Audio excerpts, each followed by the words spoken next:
자, 갑시다. 아이고야.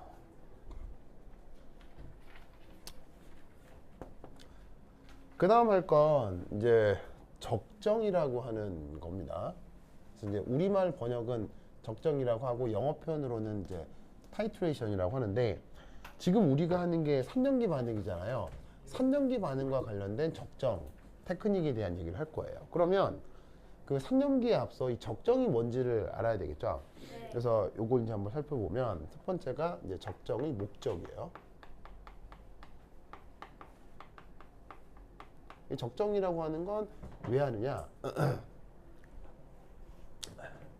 그래서 어떤 물질이라고 할까요?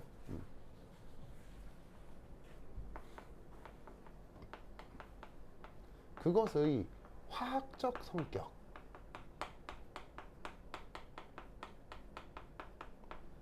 알아요.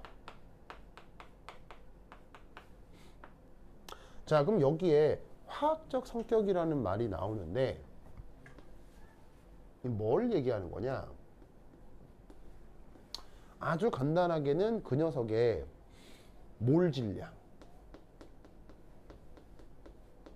분자면 분자량 등이 되겠죠. 그 다음에 조금 더 구체적으로 구조식까지 안다. 혹은 화학 반응성을 안다. 이런 것 등을 화학적 성격이라고 하는데, 사실 구조식의 반응성까지 안다. 그 녀석에 대해서 그냥 에브리띵 다 안다는 얘기인 거예요. 그냥 하겠죠? 그래서 적정을 하는 것은 우선 첫 번째, 어떤 물질의 모든 성격을 다 알아요. 그럼 다 아는데 뭘 해야 되나? 지만 그것의 농도. 알겠죠? 를 모를 때 이것을 알아내기 위한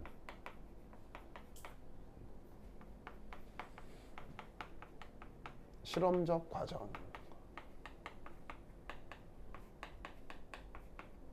이것을 뭐라고 한다? 적정이라고 한다. 무슨 말인지 알겠죠? 이것을 꼭 알아주세요. 그래서 적정이라고 하는 건 어떤 녀석의 성격은 아는데 오직 뭐를 몰라? 농도를 몰라. 농도. 그래서 이 농도가 일종의 unknown, 미지수가 되는 거죠. 그럼 이제 쟤를 알아내야 되겠죠. 그럼 쟤를 알아내야 되는데, 화학이라고 하는 건 기본적으로 실험을 토대로 만들어진 학문이기 때문에 저걸 알아내기 위한 실험, 그거를 적정이라고 한다. 아시겠죠? 그러면 그 실험이 화학이니까 실험이 몇 가지 없겠어요? 실험이 매우 다양하겠어요. 실험이 매우 다양할 수 있겠죠. 매우 다양한 그 실험의 종류에 따라 붙이는 이름을 삼염기 적정, 산화환원 적정, 침전 적정, 이렇게 말을 부르는 거예요. 그래서 적정은 삼염기 적정만 있는 게 아니라 종류가 아주 많아요. 그러니까 그 화학적으로 사용할 수 있는 모든 방법을 다 쓴다는 얘기죠. 그 중에 하필 삼염기 반응을 활용한 적정을 조금 더 배워보자, 이런 거죠. 알겠죠? 자, 그럼 이제 두 번째,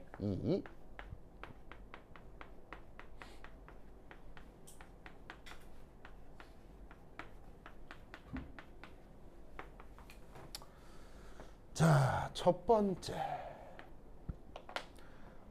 그 뭐냐면, 여러분들이 알아야 될 말 중에 애널라이트라고 하는 말이 있습니다.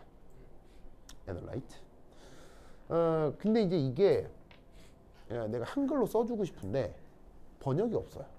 번역이 없어서 영어로 쓴 거고, 굳이 뭐라고? 당신 중학생 때 조금 얘기해줬어요. 당신 중학생 때요. 중학교 수업할 때 조금 얘기했어요. 무현이 또 왜 그래요? 왜? 갑자기 또 왜요? 왜? 뭐가 아닌데? 조용히 있었는데요? 그래요? 또 나야? 자, 봅시다. 무현이도 이제 들어갈게요. 그래서 애널라이트라고 하고, 우리말 번역은 그 적정의 대상입니다. 적정이라고 하는 그 행위를 해야 되는 그 물질, 그걸 애널라이트라고 합니다. 자, 이 녀석은 뭐냐면 농도를 알아내야 하는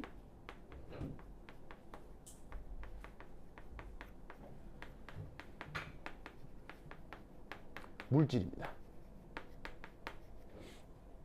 농도를 알아내야 되는 물질.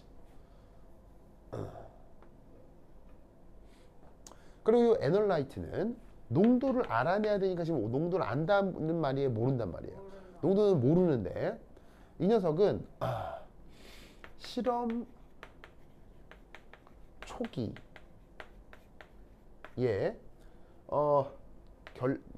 정해 놓은 양이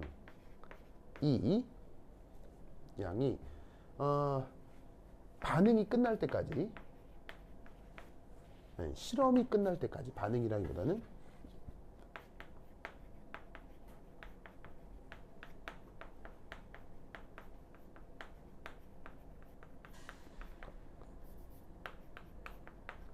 고정되어야 합니다. 여기서의 양은 질량이라고 생각해도 좋겠습니다. 그래서 농도는 모르는데 모르는 놈을 이렇게 어쨌건 뚜시 이렇게 준비해 놨을 거 아니야, 알겠어요? 딱 준비해 놓으면 모르지만 그 안에 질량은 있을 거고, 그 질량이 이 실험이 끝날 때까지 변한다, 안 변한다? 절대 변하게 해서는 안 돼요. 절대 변하게 해서는 안 된다?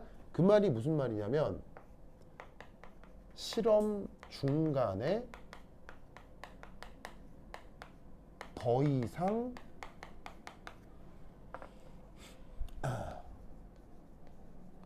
애널라이트를 추가할 수 없습니다.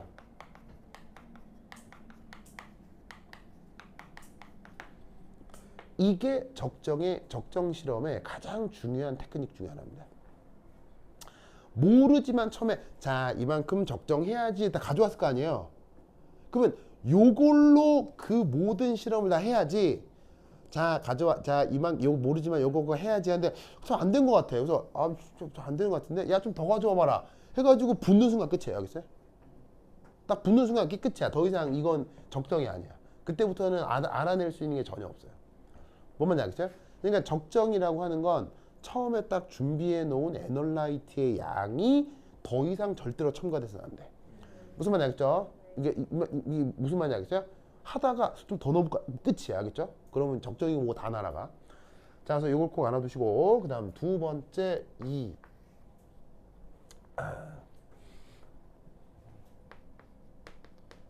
타이트런트. 자, 우리말 번역은 적정 수단입니다. 적정 수단.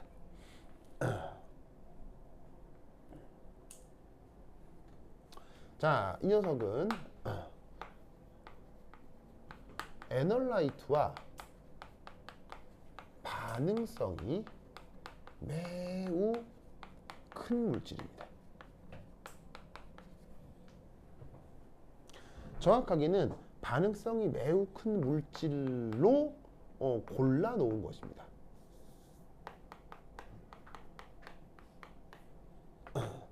예를 들어 산이랑 반응 제일 잘하는 거? 염기. 염기랑 반응 제일 잘하는 거? 산. 산화제와 가장 반응 잘하는 거? 환원제와 가장 반응 잘하는 거? 산화제. 그러면 이런 걸 왜 골라 놓을 수 있냐면 성격을 다 알기 때문이에요. 무슨 말인지 알겠어요? 농도는 모르지만 걔가 무슨 반응을 하는지 다 알고 있는 거예요. 자, 얘가 농도를 몰라? 근데 산이야. 그럼 누구랑 반응 잘해? 염기겠지. 그렇게 골라놓은 애를 타이트런트라고 한다고. 무슨 말인지 알겠죠? 알겠죠? 그리고 이 타이트런트는 골라놓은 것이니까 당연히 그 농도를 알아 몰라? 농도를 안다. 연구자가 골라놓은 거니까 만들기도 잘 만들어가지고 농도도 딱 정해진 걸 만들어 놨겠지. 네. 무슨 말 알겠어요? 네. 졸리죠. 제가 항상 아, 말씀드리죠. 그럼 알겠어요. 눈이 풀리면 집중하는 거예요. 아, 진짜로요? 언제 눈이 똘망똘망한 건데요? 저는 항상 어. 똘렁똘렁했어요. 아, 저 똘망똘망 있다고요? 수업 시간 되면 눈이 축 처져요. 집중하는 거. 알겠습니다. 그래요. 그래요. 그래. 자, 그래서 이렇게 애널라이트와 타이트런트 이 두 가지 말을 기억하시고요. 그 다음 3. 적정 반응의 진행.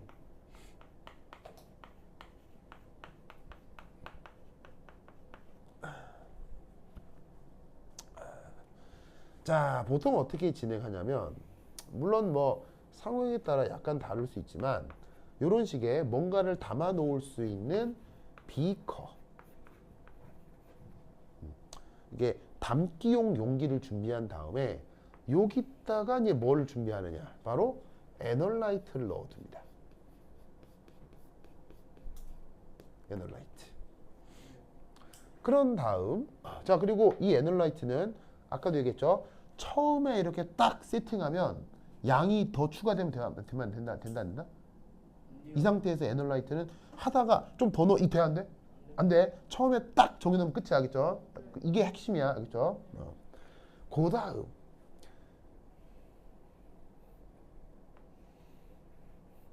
짜잔, 이렇게 콕이 달려있는 어떤 용기, 이게 실험 기구에다가 이 위쪽에다가는 타이트런트를 넣어줍니다. 그래서 이 콕을 열어서 이렇게 타이트런트를 이렇게 첨가를 하는 겁니다. 알겠죠?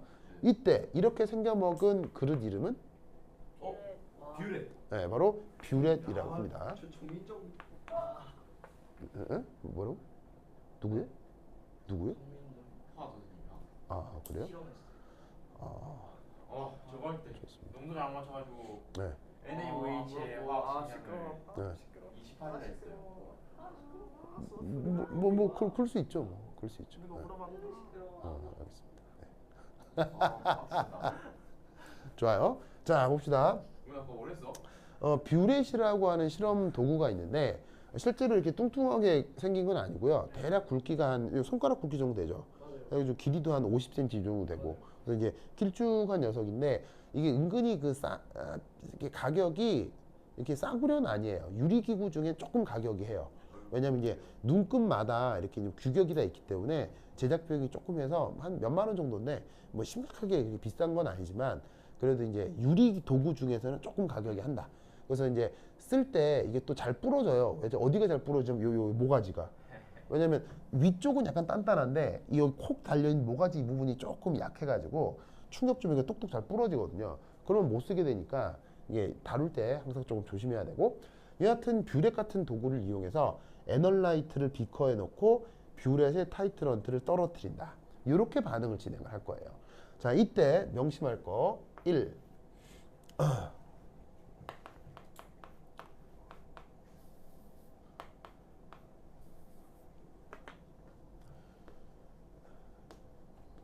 애널라이트를 비커, 뭐 비커가 아니라 플라스크여도 상관없어요. 비커 등에 담고 반응이 진행되면, 반응이라고는 실험이 진행되면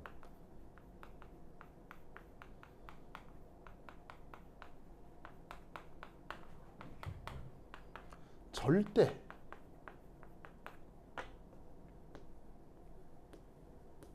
애널라이트를 추가할 수 없습니다.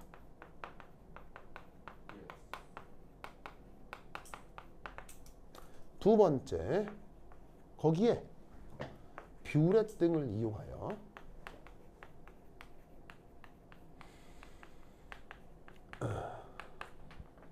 저기에 있는 타이트런트를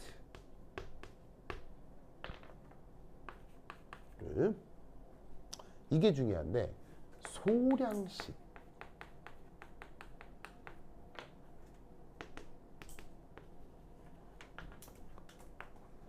천천히 계속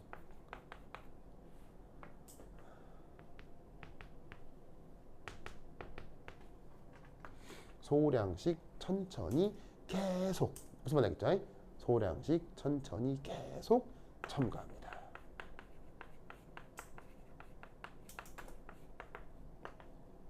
천천히 소량씩 계속 첨가합니다.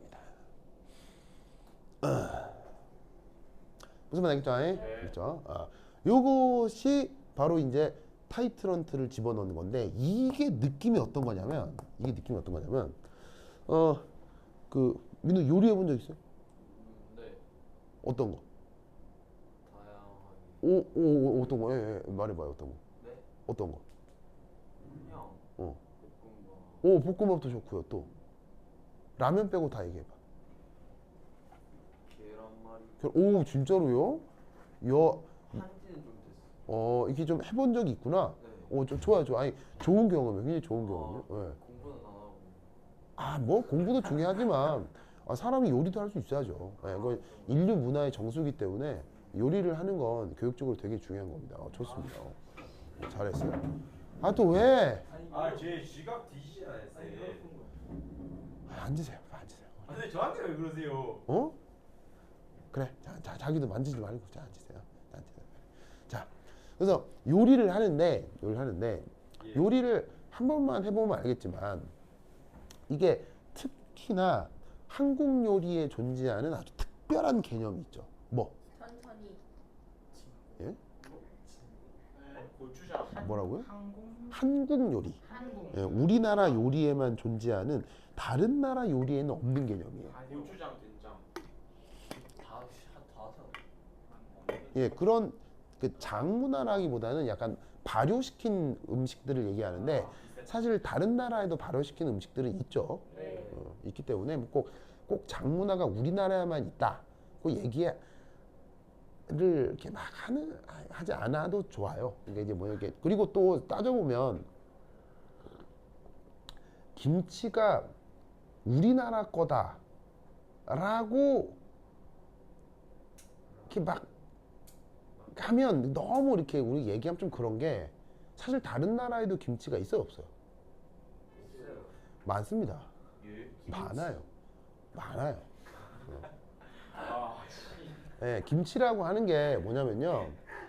김치라고 하는 게 야채 절임 요리예요. 야채 절임 그 다음에 발효 요리예요. 중국에도 있어요. 중국뿐 아니라 유럽, 남아메리카 전 지구 어디에나 다 있어요. 무슨 말인지 알겠어요? 근데 하필 동아시아 그리고 일본에도 그런 식의 야채 절임 요리가 있겠어요, 없겠어요? 다 있습니다. 근데 이제 하필 요즘 동아시아 지역이 국력이 강해지면서 뭐 김치가 어느 나라 거네 막 얘기를 하는데 물론 거기서 김치와 관련돼서 가장 높은 수준의 성취를 이룬 나라가 우리나라이기도 하죠. 네. 하지만 그거를 우리 스스로 김치는 우리 거야! 라고 말을 하는 것보다는 우리의 김치 문화를 더 성숙시키는 방향으로 우리가 발전시키면 되는 거지. 너네 건 김치가 아니고 우리는 그런 말을 제일 많이 하는 나라가 어디야? 중국이지. 그러니까 중국이 욕을 먹는 거예요. 이게 무슨 말 알겠어요? 그러니까 사실 우리나라 사람들이 뭐 그냥 우리 마음속으로 뭐 우리나라에는 김치 맛있지 이렇게 생각하고 붙이잖아요. 근데 그거를 굳이 이게 중국에서 온 건가? 아니 뭐 김치가 중국 거라는데 뭐 중국이 우리가 뺏긴 거야? 우리가 뺏긴 이런 생각을 할 필요가 없다 이런 얘기예요. 독일에 가도 멋진 김치가 있어요. 내가 독일식 김치 중에 제일 좋아하는 거 사워크라프트라는 게 있거든요. 진짜 맛있어요. 진짜 맛있어요. 예. 그리고 그 남아메리카에는 그 라임에 절인 김치가 있어요. 라임. 진짜 맛있어요. 무슨 말인지 알겠어요? 그런 것들이 세계 곳곳에 있기 때문에 그리고 인간의 음식 문화는 서로 상호작용을 하기 때문에 그 오리지널리티가 어디에 있다. 이렇게 함부로 얘기하지 않는 게 좋아요. 그냥 서로 이렇게 인정해주고 서로 이렇게 해주는 게 좋은데 너네 거 우리 거야 이것처럼 무식한 얘기가 없는 거예요. 무슨 말인지 알겠어요? 그러니까 그런 얘기들은 하지 않는 게 좋습니다. 그러니까 중국 혹은 일본도 그런 얘기들 하죠. 근데 그런 얘기들 하는 게 스스로를 깎아먹는 거다. 그러니까 우리도 그런 말을 할 필요가 없다. 무슨 말이야? 그러니까 일본이나 중국이 뭐 김치가 우리 거이 해도 그래 뭐 거기도 뭐 김치가 있으니까 뭐 그러고 넘어가면 돼요. 거기에 대해서 굳이 막 뭐 그냥 막 피통하듯이 싸우고 그럴 필요는 없어요, 알겠죠? 네. 그냥 우리가 우리의 김치 문화를 더 발전시키면 돼요. 네, 뭐 여하튼 anyway 다른 나라에는 없는데 우리나라 요리에만 있는 특별한 개념. 김치가 아니고요. 김치는 발효도 다른 나라에 다 있어요. 김치도 다른 나라에 다 있고요. 근데 항아리. 오직 이 개념은 한국에밖에 없어요. 삶는다. 젓갈이요? 예. 그거 발효 음식이잖아요. 찐다. 쪄요? 숙성시킨다. 중국 요리에 찌는 거 되게 많아요. 지도. 숙성시킨다. 다른 나라에 많아요. 항아리 넣어놓는다. 항아리가 아니라 그쪽은 이제 또 다른 용기를 쓰겠죠. 오크통이나 이런 식으로. 그러니까 항아리도 특별한 용기지만 항아리만큼 특별한 용기를 다른 나라 음식물 안에서 써요. 배추 사이사이 넣는다. 김치에서. 퓨전. 행위 말고요. 개념이요. 개념.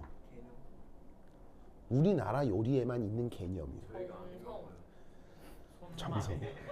아 손맛이요. 우리나라에 아 손맛이라고 할 수도 있겠다. 왜? 바로 안 좋은 거 아니에요 그냥? 바로 수제. 간. 아. 간이 맞다 이런 말 들어본 적 있죠? 네. 간이 맞다. 다른 나라에는 간이 맞다 이런 말이 있을까 없을까요? 없어요? 없어요. 왜? 없어요. 예. 여러분 한국 요리 있잖아요.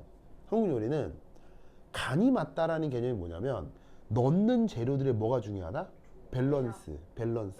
그걸 얘기하거든요. 그러면 예를 들어서 한국 식재료 중에서도요.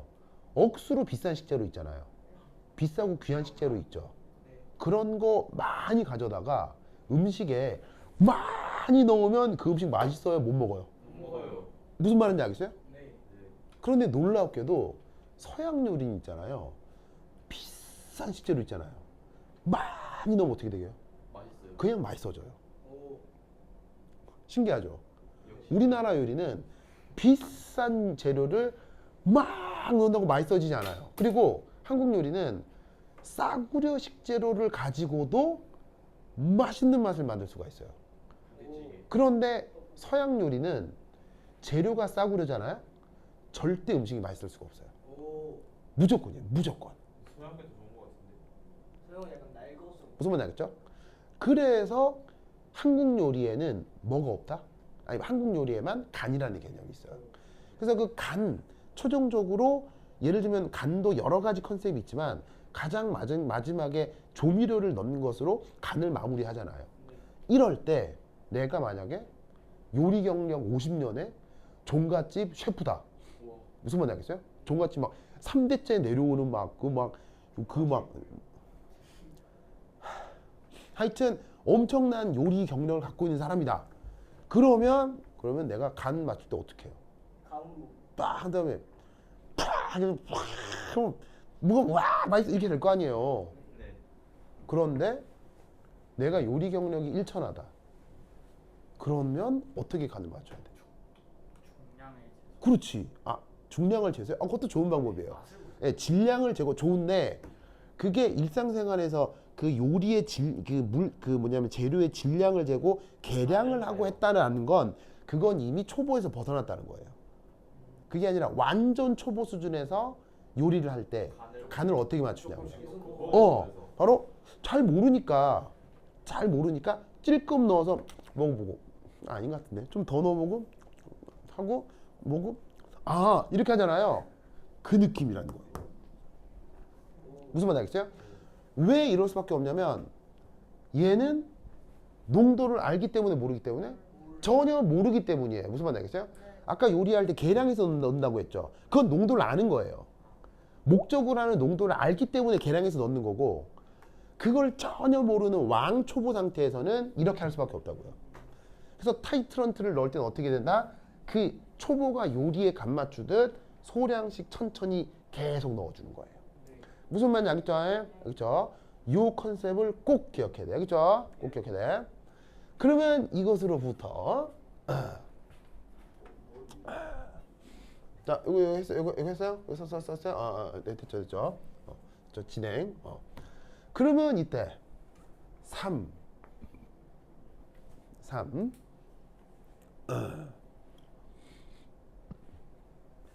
반응 초기에는 항상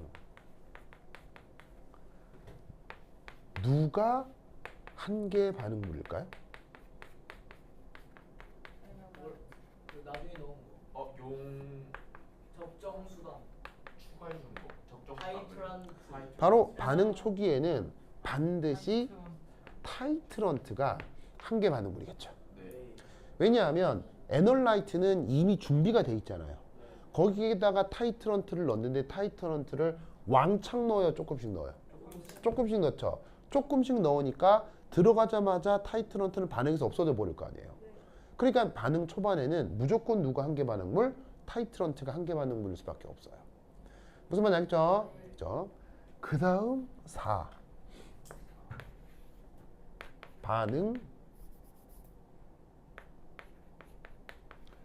후반에는 누가 한계 반응물이겠어요? 둘 같이.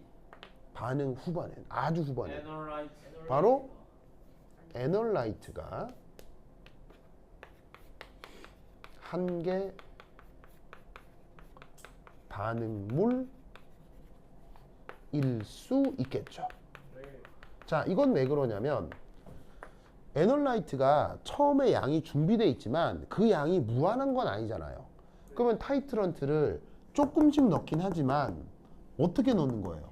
계속 넣기 때문에 결국에는 타이트런트를 여기서 찔끔 넣어주면 안에 있는 에널라이트가 반응을 해서 얘도 소모 될 거 아니에요.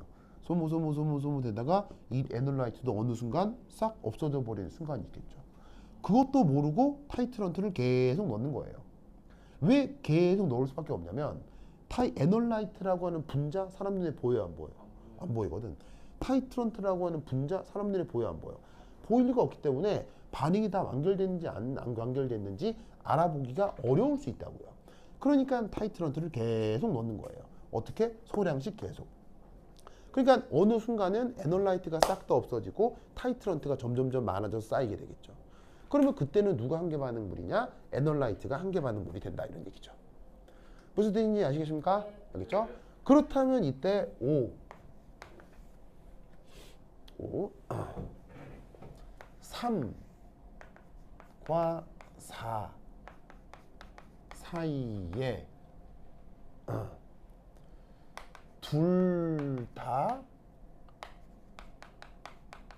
한계 반응물인 순간이 나타나겠죠.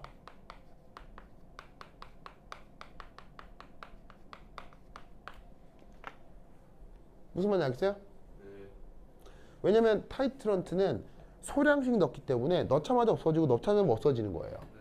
근데 넣자마자 없어지는 그 순간에 에널라이트도 반응해서 없어지고 반응해서 없어지고 반응해서 없어지고 해서 에널라이트도 뿅 없어지고 타이트런트도 그 순간에 넣자마자 뿅 없어지는 그 순간이 있을 거 아니야. 그리고 그 순간을 넘어가면 그걸 모르고 타이트런트를 더 넣을 테니까 그 이후는 타이트런트가 계속 많아지겠지. 그러면 넣어준 타이트런트와 기존에 있었던 에널라이트가 싹 다 사라지는 순간이 나타날 수 있을 텐데 그 순간을 뭐라고 한다? 방향점. 영어로는 이퀴밸런스 포인트라고 합니다.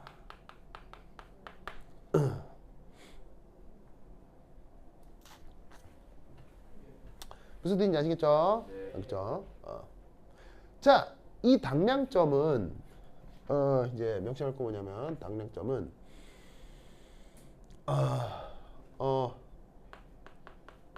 존재할 수 있지만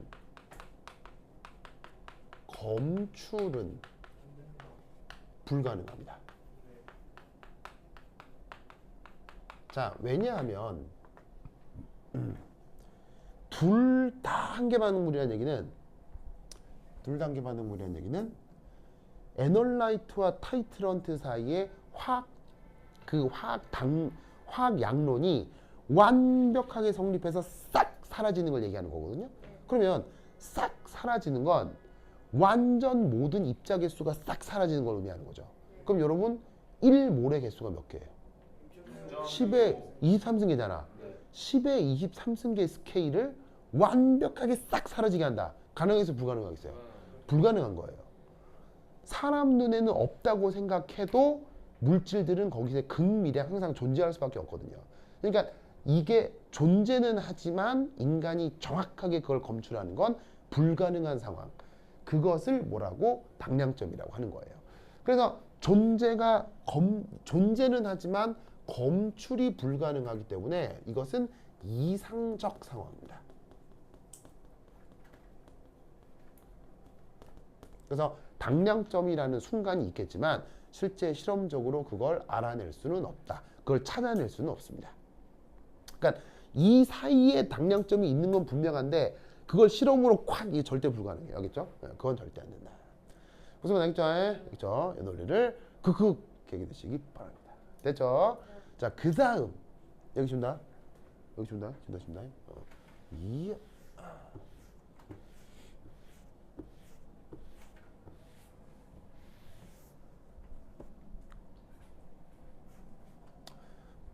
사. 자, 4는 모니터링.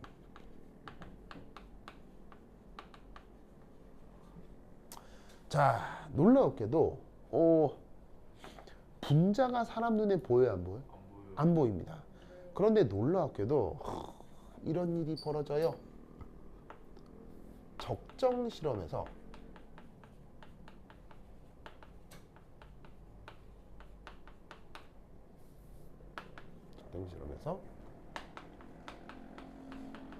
당량점 전후에 놀랍게도 매우 급격한 물리적 변화가 나타날 수 있습니다.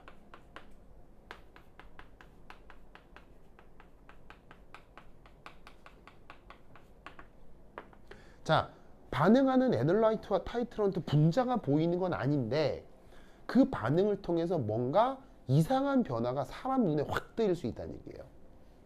알겠죠? 그러면 여기에 있는 그 급격한 물리적 변화에 뭐가 있을 수 있느냐? 방금 얘기했듯이 온도 변화 같은 게 있을 수 있어요. 자, 온도 변화가 어떻게 되냐면 이럴 수 있어요. 온도가 올라가다가 갑자기 떨어질 수도 있는 거고요. 그 다음에 온도가 올라가다가 갑자기 더 급격하게 올라갈 수도 있고 온도가 급격하게 올라가다가 완만하게 올라갈 수도 있고 뭔가가 변화가 생길 수 있다는 얘기예요.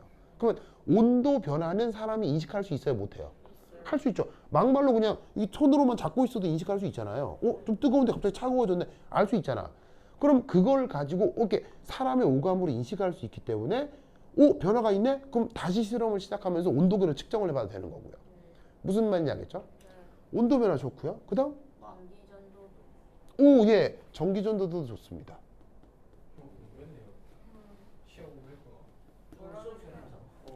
네, 전기전도도가 변할 수 있습니다. 자, 전기전도도 역수를 취하면 뭐죠? 전기전도도 역수 취하면 전기저항이죠. 이게 화학 실험을 하는 수용액 내에 전기 저항을 필요하면 측정할 수도 있습니다. 그 전기 저항을 측정했더니 예를 들면은 완만하게 증가하다가 급격하게 증가한다거나 아니면은 그냥 급격하게 증가하다가 또 완만하게 변한다거나 이런 변화로 뭔가가 이상한 변화가 나타났다는 걸 알 수 있습니다. 또 바로 색변화 좋습니다. 사실은 이런 것들 중에 제일 유명한 게 색변화입니다. 그래서 혹시 여러분 지시약이라는 말 들어본 적 있어요? 싫어했어요. 네, 그 유명한 페놀프탈레인. 자, 페놀프탈레인 산성 중성에서 무슨 색? 무발. 무 뭐라고요? 무발이요? 아, 좋습니다. 그래서 그 산성 중성에서는 무색인데 염기성에서 갑자기 뭐냐면 핑크 이런 아주 진한 핑크 이렇게 되죠, 그렇죠? 그래서 그런 식의 사실 색 변화가 훨씬 더 조금 이제 보편적이고 그 다음에 또 어떤 변화가 생길 수도 있냐면 이런 말이에요. 탁도라는 말 알겠어요? 아, 맛 변화도 좋아요. 없잖아. 씨. 예, 맛 변화도 사실은 당량점의 변화예요. 다만 화학 실험에서 맛 변화를 근거로 삼으면 곤란하죠. 왜? 죽을 수 있어야겠죠? 맛 변화가 일어나는 것도 맞아요. 맞습니다. 당량점 전후로 맛 변화가 일어나는 것도 맞지만 그건 어떻게 돼? 그거는 이제 생명을 걸어야 되기 때문에 곤란합니다. 다만 맛 변화를 산업에서 사용할 수 있죠. 그런 게 뭐예요? 그런 직업을 가진 사람. 맛 변화를 통해서 당량점 전후를 산업적으로 구분하는 사람. 예, 그게 소믈리에예요. 소믈리에. 소믈리에예요. 예, 예, 여러 가지 음식의 가장 숙성된 전후를 판단하는 사람을 소믈리에라고 하죠. 근데 그건 대상 자체가 음식이니까 입으로 당량점을 파악해도 되지만 일반적 화학 실험을 처먹다가는 뒤집니다. 알겠어요? 그거 하면 안 돼. 알겠죠? 예, 원리적으로는 근데 자기는 먹을 것 같아. 아니 새우기 화학 수영할 때 네. 입에 댔다가 쌤한테 진짜 먹었어요. 당연하죠. 같은 말이 아닌데 이거 어떻게 야, 하긴 귀여웠어. 하냐. 니 먹을래가 쌤. 개운났다. 예, 그 화학 실험하는데 네. 입에다가 네. 맛 좀 볼까 해서 NaOH 네. 기로 된 거 네. 넣으려다 걸렸어. 근데 이게 색깔 안 나타나니까 네. 변화가 있는 게 맞나 하면서 마셨거든요. 예. 쌤한테 개 닦였어. 쌤이 약간 빵점 봤어요. 모험. 좀 쳐맞아야 돼요. 그런 거는. 맞아야 돼요. 진짜 그런 큰일 나요. 사고를 하고서 아유 진짜 선생님 시끄러워하셨겠네. 쌤이 과거에서 네. 있으면서 이런 네. 학생 처음 본다 해가지고 니는 진짜 이럴 수가 없다 이랬어요. 근데 쌤 어이없어. 진짜. 먹으면 안 돼요. 진짜 그래서 안 먹었어요.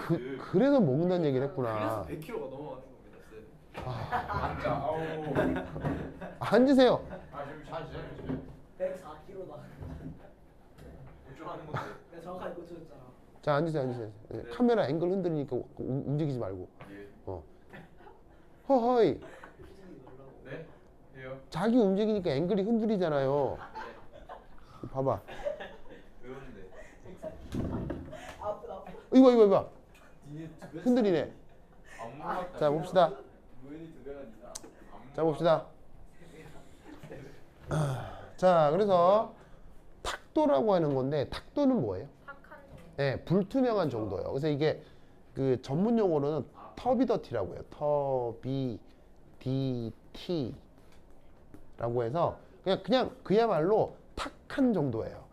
난데없이 이건 왜 그런 거냐면 여러분 앙금 생성 반응이라고 알아요? 아 네.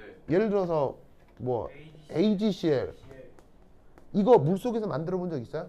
이건 되게 안전한 실험이기 때문에 중학교 교과서에도 나오는 실험인데 보통 어떻게 만들어요? AgNO3 하고 NaCl 이거 섞어서 만들거든요. 이 색깔은 투명. 이 색깔은 투명. 두 개 섞으면 갑자기 뿌얘지죠. 그런 걸 탁도의 변화라고 해요. 무슨 말인지 알겠죠? 그래서 투명했다가 갑자기 팍 탁해지는 것도 당량점 전후에 벌어진 일인 거예요. 무슨 말인지 알겠죠? 그리고 이제 우리가 지금 할 것 중에 하나가 바로 pH의 변화예요. 특히나 3년기 적정에서는 pH 변화가 급격하게 일어날 수 있어요. 쌤. 네. 소켓에다 물 부는 것도 그거 안 음이가 후 하면 이산화탄소가 아, 그렇죠. 네, 그렇죠. 탁도 네, 그렇죠. 그 탁도 변한 거죠. 그 다음에 pH 변화는 지금 우리가 3년기 반응에서 할 거고 나중에 이제 전기화학에서도 전기화학 적정이 있거든요. 우리가 이제 그 요즘 하고 있는 것 중에서도 그 전기화학이 있잖아요. 거기서도 적정이 있는데 거기서는 뭐가 변하냐면 전위가 변해요. 전위가 pH처럼 갑자기 확 변해요. 무슨 말인지 알겠죠? 그거 외에 뭐 난데없이 부피, 뭐 난데없이 질량 등등 생각할 수 있는 거의 대부분의 물리량이 왕왕왕 변화할 수 있어요.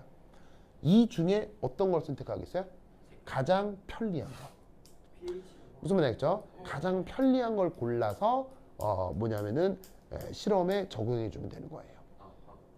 무슨 말인지 알겠죠? 그럼 아까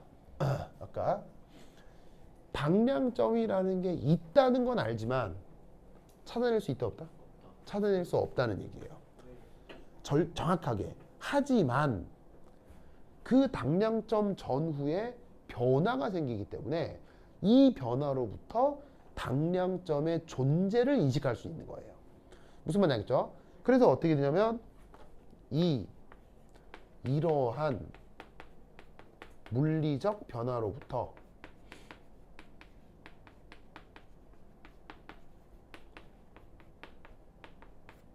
당량점의 존재를 추정하는 거예요.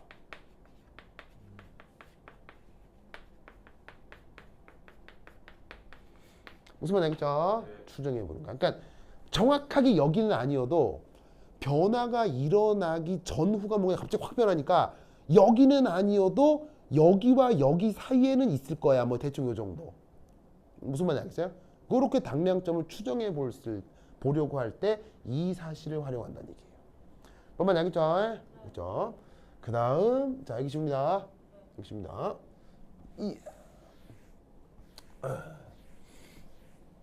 아이고.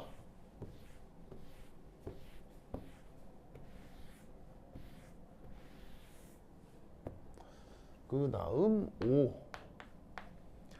자, 그 다음 중요한 게 뭐냐면 우리말 번역으로 그러니까 영어 표현으로는 엔드포인트. 우리말 번역은 종말점.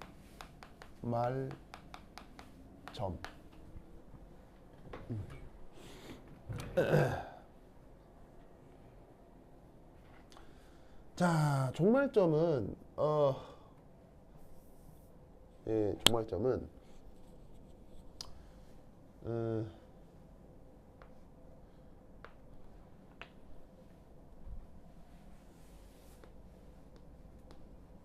에널라이트의 농도를 알기 위한 최적의 정보를 구한 것. 이걸 종말점이라고 생각하시면 됩니다. 자, 그러면 에널라이트의 농도를 알기 위한 사실은 가장 좋은 정보가 뭘까요? 가장 좋은 정보. 에널라이트의 농도를 알기 위한 가장 좋은 정보. 바로 당량점이에요. 왜냐면 당량점은 어떤 상황이냐면 모두 다 한계 반응물이 되어 있는 것이기 때문에 당량점의 순간 모든 화학 양론이 완벽하게 성립합니다.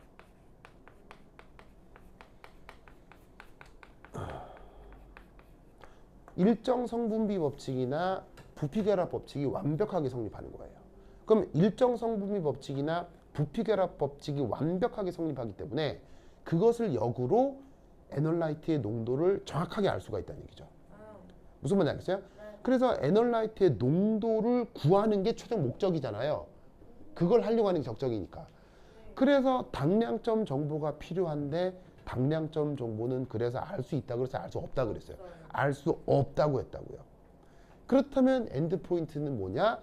당량점과 가장 유사한 어떤 실험 데이터를 엔드포인트라 한다 이런 말이죠.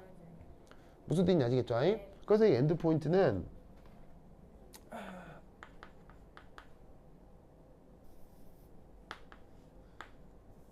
당량점 근처의 실험 데이터인 거예요.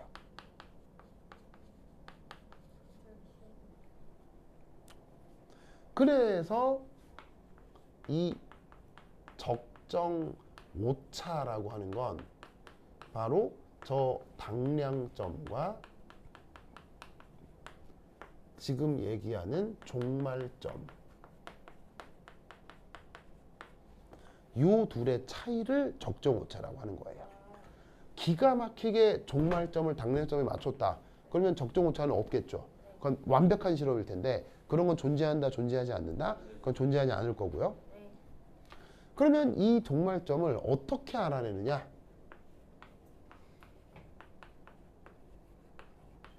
두 가지 방법이 있어요. 첫 번째 일, 감각적 방법이 있습니다.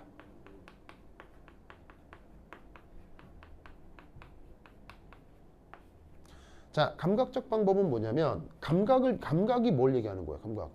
이거요. 이거. 오감 알겠어요? 눈, 코, 입, 귀 이거. 바로 뭐냐면 아까 급격한 물리적 변화가 나타낸다며요. 급격한 물리적 변화. 그 급격한 물리적 변화를 오감으로 검출할 수 있다는 얘기예요. 그러니까 감각적 방법이 뭐냐면 바로 뭐다? 급격한 물리적 변화에서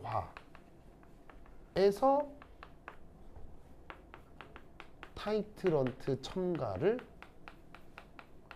멈추는 거예요. 무슨 말인지 알겠어요? 네. 그래서 3년기 실험할 때 그 페놀프탈레인 넣고 색깔 변하게 이거 찌끗 해가지고 핑크로 변하는 말랑 딱 멈추 그거. 그게 감각을 이용한 방법이라고요. 당연히 실험 오차 있겠어 없겠어요? 있을 수밖에 없지. 왜냐면 누구 눈엔 투명해 보이는데 누구 눈엔 약간 뻘거적적한 것 같기도 하고 야리꼬리 하잖아. 그러니까 그 감각적 방법을 이용해서 내가 여기까지 넣은 게 그게 종말점이다 라고 해도 되고, 두 번째, 이건 아무래도 못 믿겠다. 그럼 어떻게? 어떻게 하냐면 통계적 방법을 이용할 수도 있습니다.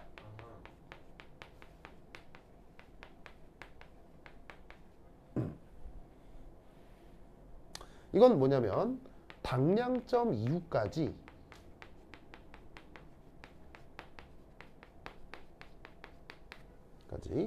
타이트런트를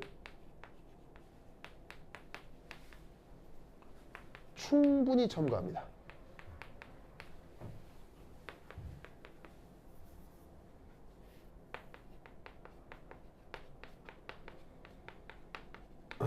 그런 다음 미분을 이용해서 데이터를 미분하여 가장 급격한 변화가 나타나는 구간을 찾아내는 겁니다.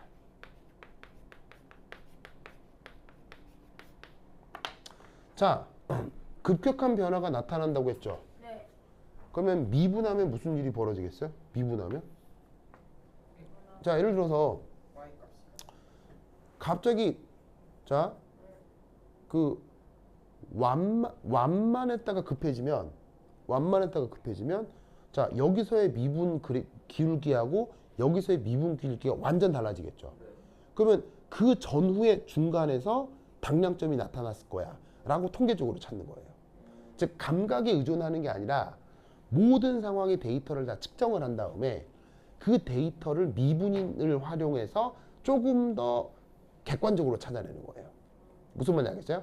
그래서 이런 방법도 있고 이런 방법도 있는데 보통 실험실에서는 이런 방법, 그러니까 중고등학교 과정에서 이런 방법을 쓰지만 실제 실험에서는 이런 방법을 쓸 수도 있어요. 무슨 말인지 알겠죠? 그래서 살짝만 그 말씀을 드리면, 살짝만 이제 예를 하나 들면, 교재 하나 나와 있기는 할 텐데, 저기 191페이지 한번 보세요. 191페이지. 191페이지. 찾았어요? 191페이지. 191페이지 보시면 거기 8.4에 3년기 적정의 통계적 처리 찾았습니까? 8.4에 보시면 191페이지 8.4에 보시면 3년기 적정의 통계적 처리라고 해서 연습 문제 40이라고 있을 건데 찾았어요? 네. 자, 농도를 모르는 어떤 산 HA 수용액을 0.1몰 NaOH로 적정한 실험 결과가 아래 표의 데이터셋 1에 있다. 찾았습니까? 그러면 거기에 산 HA에 염기 NaOH를 넣은 거니까 NaOH를 넣을수록 pH는 커지겠어요? 작아지겠어요? 커질 거 아니야. 그래서 데이터셋 1을 보시면 4.245, 4.40, 4.626, 4.933 찾았습니까? 실험에서 데이터가 나온 거예요. 그죠? 뭐 이거는 무슨 딴지를 걸 수 있어요. 뭐 그냥 그런 거예요. 실험에서 나왔으니까 이런 거겠죠. 그쵸? 이때 이거를 구간별로 미분한 게 데이터셋 2입니다. 미분했다는 거 알겠어요? 미분이 다른 게 아니고 각 구간마다 접선의 기울기를 따로 구하겠다는 얘기예요. 그러면 85와 86 사이 NaOH 부피 85와 86 사이에 두 점을 잇는 직선의 기울기가 0.155란 얘기예요. 그런 식으로 데이터셋 2를 만든 다음에 데이터셋 3은 한 번 더 미분하는 거예요. 그러면 한 번 더 미분한 걸 뭐 한다? 한 번 더 미분한 거를 도시를 하는 거죠. 한 장 넘기시면 답이 있을 거예요. 한 장 넘기시면 답이 있습니다. 찾았어요? 한 장 더 넘기시면은 192페이지에 답이 있죠. 그러면 거기 답에 뭐라고 돼 있어요? X축에 넣어준 NaOH 부피에 따라서 세컨드 데리버티브라는 그림이 있죠. 세컨드 데리버티브라는 그림이 있죠. 찾았어요? 세컨드 데리버티브가 뭐예요? 두 번 미분한 걸 세컨드 데리버티브스라고 해요. 그러니까 데리버티브스가 도함수란 얘기거든요. 세컨드 데리버티브가 도함수란 얘기예요. 이게 도함수란 얘기예요. 그럼 이게 도함수가 잘 보시면 양수다가 음수로 바뀌죠. 그게 변곡점이에요. 무슨 말인지 알겠어요? 그러면 그 변곡점이 뭐라는 얘기겠어요? 아, 이 실험의 당량점일 가능성이 높은 거예요. 하지만 정확한 당량점이겠어요? 비슷할 거라고 추정하는 거예요. 비슷할 거라고 추정하는 거기 때문에 이 또한 당량점이 아니라 종말점이 되는 거예요. 뭔 말인지 알겠죠? 알겠죠? 그래서 그냥 감각적으로 야 이거 색깔이 핑크가 되는지 아닌지 잘 봐라 이래도 되는데 이거 안 그래 좀 이게 가우가 없죠. 가우가 안 살잖아. 가우를 좀 살리기 위해서 이런 방법을 쓸 수도 있다. 무슨 말인지 알겠죠? 요게 그 적정에 대한 얘기고 산염기에 대해서는 요런 내용들을 좀 알아두면 된다 이런 말이죠. 알겠죠? 오케이 되었다. 그러면 10분 쉬었다 하도록 하겠습니다. 한실 다녀오세요. 아이 잡숴. 아니 사이다 하나 마셔요. 아이 잡숴.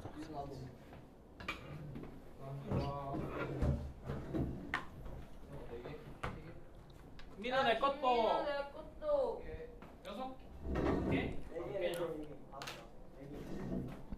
일단 난 가서 먹을 거.